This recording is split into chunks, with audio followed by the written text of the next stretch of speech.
Delhi NCR में ठंड बढ़ती जा रही है। दर्जा हरारत में रोजाना गिरावट देखा जा रहा है। ठंड लहरों की वजह से आवाम को और भी परेशानियां हो रही है। लोग अपने घरों तक महदूद होकर रह गए। दिल्ली के राजपथ इंडिया गेट पर रोजाना जिस तरह लोगों की भीड़ नजर आती है, आजकल नदारत है। सुबह की चहलकदमी लोग ना के बराबर करें। महकमा मौसमियात के मुताबिक आने वाले दिनों में दर्जा हरारत मजीद गिर सकता है।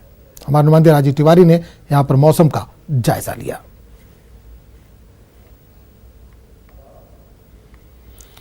उधर उत्तर प्रदेश में ठंड ने सितम ढा रखा है। पहाड़ी इलाकों में बर्फबारी की वजह से सर्द लहरें बर्फ का काम कर रही हैं। बर्फबारी की वजह से जिंदगी थम सी गई। लोग अपने घरों से बहुत कम निकल रहे हैं। बुलंदशहर में गरीब लोग खुले आसमान में रात गुजारने पर मजबूर है। जिला इंतजामिया रैन बसेरों की बात करता है, लेकिन जमीनी हकीकत कुछ और ही कहती है। दिखाना चाहेंगे कि जहां जिला प्रशासन के दावे हैं कि जिला रैन बसेरे बनाए गए, कंबल बांटे गए हैं, लेकिन आप देख सकते हैं लोग ऐसी सड़कों पे सो रहे हैं। न्यूज़ 18 ये तस्वीर आपको दिखा रहा है। हम बात करेंगे उनसे। भैया क्या नाम है आपका? मोहम्मद रईसू। आप ऐसे खुले में सो रहे हैं? जी हाँ। तो सर रैन बसेरा कोई आपको कुछ कोई सुविधा नहीं है सर। आप ऐसे सोते हैं? ऐसे सोते हैं जी। ये कौन है आपके बारे में जो है? ये दादी है।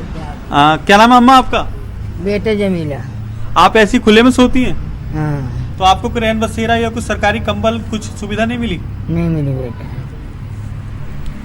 तो ये तस्वीरें बताने के लिए काफ़ी हैं और दर्शक देख रहे हैं जिस तरह से जिला प्रशासन के दावे किए गए हैं, रैन बसेरे भी बनाए गए हैं, लेकिन तस्वीरें कितनी उलट हैं। कैमरामैन जिशान के साथ अली शरफ, न्यूज़ 18 उत्तर प्रदेश, बुलंदशहर। तो नजर आपको बता दें कि श्रीनगर में भी ठंड अपने शबाब पर है। कल भी हमने बताया था कि डल झील का बेशतर हिस्सा जो था वो मुंजमद हो चुका था। आज किस तरह के हालात हैं, इसके लिए बात करने के लिए हम सीधे रुक करेंगे श्रीनगर का, जहां से हमारे नुमाइंदे सनम तसद्दुक इस वक्त जुड़े हैं। सनम, कल हमने बात की थी तो ये बात निकलकर सामने आई थी कि ठंड अपने शबाब पर है। कई जगह नदी नाले, यहाँ तक कि डल झील भी मुंजमद हो रही थी। आज किस तरह का मंजर आप देख पा रहे हैं? क्या कुछ कमी आई है ठंड में? देखिए, अगर ठंड की बात करें तो ठंड आज और जो इसके इंटेंसिटी है उसमें और ज़्यादा इजाफा हुआ। कल -5.8 डिग्री सेल्सियस रिकॉर्ड किया गया था, जो मिनिमम टेम्परेचर रिकॉर्ड किया गया था कल रात का। और आज की अगर हम बात करें तो ये मज़ीद नीचे गिर के -6.2 चला गया है। और वहीं अगर हम गुलमर्ग की बात करें तो ये -6.8 रहा। और पहलगाम में -10 डिग्री के आसपास टेम्परेचर रिकॉर्ड किया गया है। और बात करें तो यहाँ पे जैसे कल भी आपने देखा कि डल के जो किनारे हैं जहाँ पे पानी का ठहराव है वहाँ पे वो मुंजमद हुआ है। और वहीं जहलिम के किनारे और यहाँ जहाँ पे पानी है नल की बात अगर करें तो वो भी जम चुके हैं। और लोग ठंड से बचने के लिए यहाँ पे जो रिवायती कांगड़ी का इस्तेमाल कर रहे हैं, फेरन का इस्तेमाल कर रहे हैं। और वहीं जो अभी मॉडर्न गैजेट की हम बात करें, जो बुखारियाँ हैं उसका इस्तेमाल कर रहे हैं। हालांकि बिजली की सप्लाई इस बार काफ़ी ख़राब चल रही है और लोग शिकायत कर रहे हैं कि जो यहाँ पे शेड्यूल दिया गया है, शेड्यूल के मुताबिक पावर सप्लाई उनको मुहैया नहीं कराई जा रही है, जिसकी वजह से जिन घरों में रूम हीटर्स है या फिर एसीज है वहाँ पे लोगों को काफ़ी दिक्कतों का सामना करना पड़ रहा है। लेकिन अगर हम बात करें जो आम लोगों का अपना गर्मी करने का जो जरिया है वो कांगड़ी है और कांगड़ी के सहारे ही इस सर्दी से बचा जा रहा है। और वहीं यहाँ पे कहीं ऐसे जो पहले से ही यहाँ पे जो हमाम घरों में बनाए जाते हैं कमरों में, और जिन घरों में हमाम अभी है वो हमाम जला के उसको ताप रहे हैं और वहीं खुद को गर्म रखे हैं। और अगर हम बात करें जो यहाँ पे नया साल आने वाला है और नए साल के मौके पे और एक सिस्टम बन रहा है वेस्टर्न डिस्टर्बेंसेस का, जो यहाँ पे प्लेन्स में हल्की बर्फबारी और बारिश ला सकता है। और वहीं जो महकमा है, मेट डिपार्टमेंट का कहना है कि जो हिली एरियाज है, पहाड़ियों पे बर्फबारी हो सकती है। बिल्कुल सनम, एक चीज ये देखा गया कि बर्फबारी होगी जब ही वहां पर ठंड कम होगी, ये माना जा रहा है। तो महकमा मौसमियात का क्या कहना है, वहां पर बर्फबारी कब तक हो सकती है? देखिए, अभी जैसे मैं आपसे कह रहा था कि 31 दिसंबर का एक सिस्टम बन रहा है जो वेस्टर्न डिस्टर्बेंस का है, वो इस जम्मू कश्मीर के स्काइज में 31 को एंटर करेगा। उसके बाद ही जो ही एंटर करेगा और यहाँ पे मौसम है, अभी आप देख रहे हैं कि धूप है और उसके बाद बादल और फिर बारिश और बर्फबारी का सिलसिला शुरू होगा। वो कितने दिन रहेगा वो अभी साफ नहीं हो पाया। हालांकि महकमा मौसमियात का कहना है कि वो ज़्यादा स्ट्रॉन्ग सिस्टम नहीं है।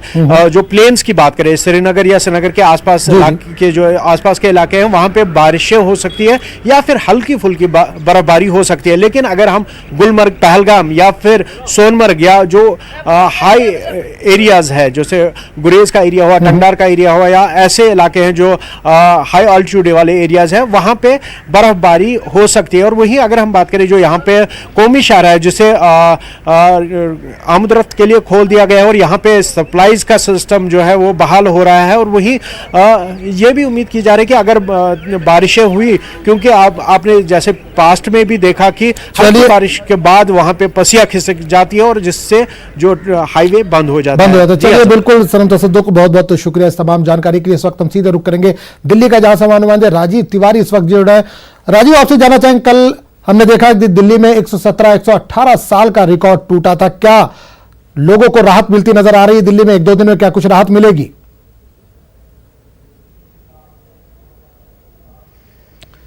बिल्कुल, अगर देखा जाए तो आज दिल्ली में कड़ाके की ठंड है, लेकिन कल की अपेक्षा ठंड कम है। आज सूर्य देवता दर्शन दे दिए हैं, लोगों को बड़ी राहत है।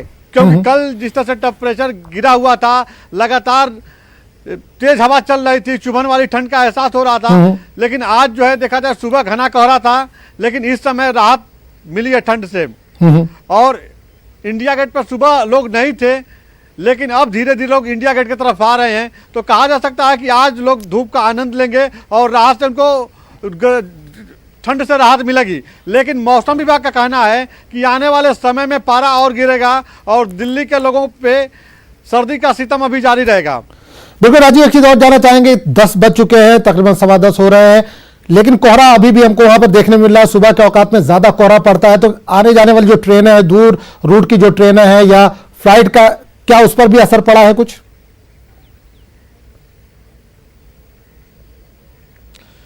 बिल्कुल, अगर देखा जाए तो हर रोज, और आज की नहीं, हर रोज की बात कीजिए, पिछले लगभग 10 दिनों से पूरब से जो ट्रेनें आने वाली हैं, बिहार से, बंगाल से या दूसरे राज्यों से, ये सारी ट्रेनें लेट चली हैं। क्योंकि पूरा उत्तर भारत शीतलहर की चपेट में घना कोहरा है, जिसके वजह से ट्रेनें 4 से 5 घंटे लेट पहुंच रही हैं। हालांकि मैं रेलवे स्टेशन पे नहीं हूं, लेकिन मैं सुबह जब वहां पे गया था तो वहां पे लोगों से मेरी बात जो हुई थी, तमाम लोग रिसीव करने गए थे अपने आने वाले लोगों को, तो वो लोग बता रहे थे ट्रेनें काफ़ी लेट चल रही हैं, जिससे काफ़ी दिक्कत हो रही है। और हालांकि ठंड है और हर साल ठंड में ट्रेनें लेट चलती हैं, और इस साल भी ट्रेनें काफ़ी लेट चल रही हैं, जिससे लोगों को काफ़ी दिक्कत हो रही है। चलिए राजू, बहुत बहुत शुक्रिया इस तमाम जानकारी के लिए। जाहिर सी बात है दिल्ली में